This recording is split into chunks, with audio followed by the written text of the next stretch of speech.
Саламатсыздарбы. Эмесе ке ошондо программасы. Конституциянын жаңы вариантын Конституциялык кеңешме Илимдер академиясында талкуудап-даярдап жатат жана ошондуктан анын ишине көптөгөн илимпоз катышууда.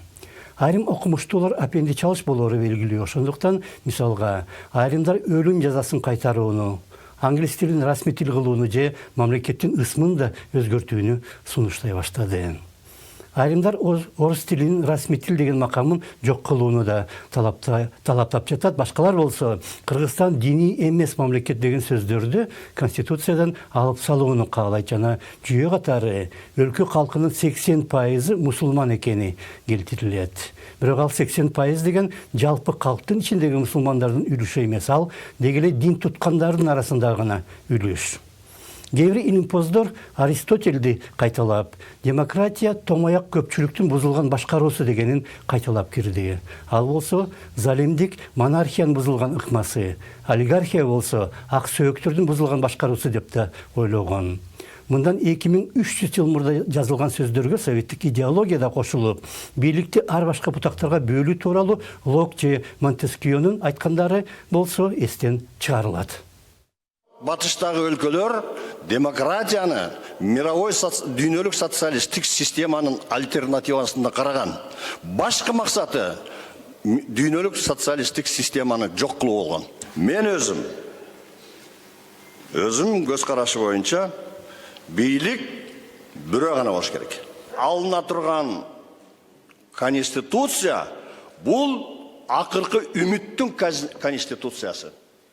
Бийлик көңүл буруп койгонуна илимпоздор эйфорияга баткандай. Колуна бийликтигин айрым адвокаттар болсо, мамлекеттин бейдин макамына да каршы чыга баштады. Алардын пикиринде Кудайдын айтканынан же анын мыйзамынан өйдө бул дүйнөдө эч нерсе жок. Болбош керек жана боло да албайт. Ошондуктан антип баш айланып кеткендерди бийлик өзү административдик ыкмалар менен суутууга аргасыз болууда. Бүгүнкү күндө эгемендик Кыргыз Республикасы светтик өлкө. Бир дагы дин мамлекеттик же милдеттүү деп таанылбайт. Дин тутуу эркиндиги Конституция менен кепилденген.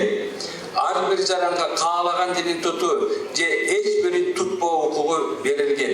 Ошондуктан Кыргызстан көп конфессиялуу өлкөгө айланды. Кече күнү Бишкекте өткөн Заманга бейдин мамлекеттеги исламдын орду деп аталган конференцияда диниятчылардын айткан ойлору айрым окумуштуулардыкынан алдаганча заманбап жана эстүү экени көрүндү. Батыштык жана деги эле чет өлкөлүк таасир Кыргызстанды бузуп жатат деп калыптанып калган ойду алар өтө деле карманбастан жалпы адамзаттык баалуулуктарды сыйлаш керек деген пикирде.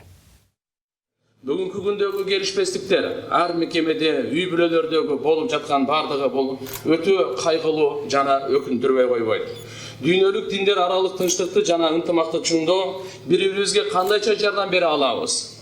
Биздин оюбузча дүйнөлүк конфессиялардын ортосундагы өз ара кызматташуунун эталону болуп, жалпы адамзаттык баалуулуктарды урматтоо камтылган. Муфтий Токтомушевдин оюн улантсак, диндин жана деги эле адам коомунун бардык түрүндө баалуулук болуп калыптанган нерселер башкалар үчүн дагы пайда алып келиши мүмкүн жана негиз болууга тийиш. Ошондой эле башка идеология же маданиятта сиз үчүн пайдалуу нерселер дайым табылат. Анткени алардын баарынын түпкү негизи менен мааниси бир. Тек гана башка маданияттын эң алдыңкы үлгүлөрүн кароо зарыл. Аны илимпоздор дагы түшүнүш керек эле. Анткени илим кылымдар бою өнүгүп, адамдын сайкалданган ой жүгүртүүсү жана ошонун натыйжасы анын кайсы бир улутка же башка жергиликтүү маданиятка таандыгы болбош керек. Адамзат ойлоп тапканды четке кагып, эмне болсо дагы эптеп өз алдынча бир нерсе издейбиз деген надандык. Андай ыкма менен кайсы болбосун улуттун өнүгүүсү обочого сүрүлүп чыгат. Илимпоздор менен диниятчылар баары заманбап ойлонсо. Ке ошондо. Саламат болуңуздар.